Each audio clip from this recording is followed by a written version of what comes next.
Chapter 11.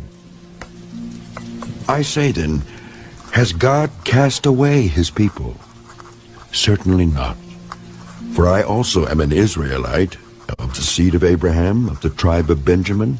God has not cast away his people whom he foreknew. Or do you not know what the Scripture says of Elijah, how he pleads with God against Israel, saying, Lord, they have killed your prophets and torn down your altars, and I alone am left, and they seek my life.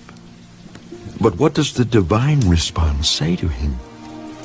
I have reserved for myself 7,000 men who have not bowed the knee to Baal. Even so then, at this present time there is a remnant according to the election of grace. And if by grace, then it is no longer of works, otherwise grace is no longer grace. But if it is of works, it is no longer grace, otherwise work is no longer work. What then? Israel has not obtained what it seeks, but the elect have obtained it, and the rest were blinded. Just as it is written, God has given them a spirit of stupor, eyes that they should not see, and ears that they should not hear, to this very day. And David says, let their table become a snare and a trap, a stumbling block and a recompense to them. Let their eyes be darkened, so that they do not see, and bow down their back always. I say then, have they stumbled that they should fall? Certainly not. But through their fall, to provoke them to jealousy, salvation has come to the Gentiles. Now, if their fall is riches for the world, and their failure riches for the Gentiles, how much more their fullness? For I speak to you Gentiles, inasmuch as I am an apostle to the Gentiles, I magnify my ministry. If by any means I may provoke to jealousy those who are my flesh, and save some of them.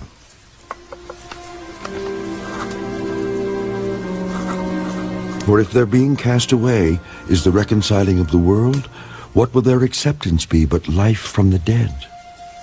For if the first fruit is holy, the lump is also holy.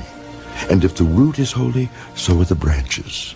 And if some of the branches were broken off, and you, being a wild olive tree, were grafted in among them, and with them became a partaker of the root and fatness of the olive tree, do not boast against the branches. But if you do boast, remember that you do not support the root, but the root supports you. You will say then, branches were broken off that I might be grafted in. Well said. Because of unbelief they were broken off, and you stand by faith. Do not be haughty, but fear. For if God did not spare the natural branches, he may not spare you either. Therefore consider the goodness and severity of God. On those who fell, severity, but toward you, goodness, if you continue in his goodness. Otherwise, you also will be cut off. And they also, if they do not continue in unbelief, will be grafted in. For God is able to graft them in again. For if you were cut out of the olive tree, which is wild by nature, and were grafted contrary to nature into a cultivated olive tree,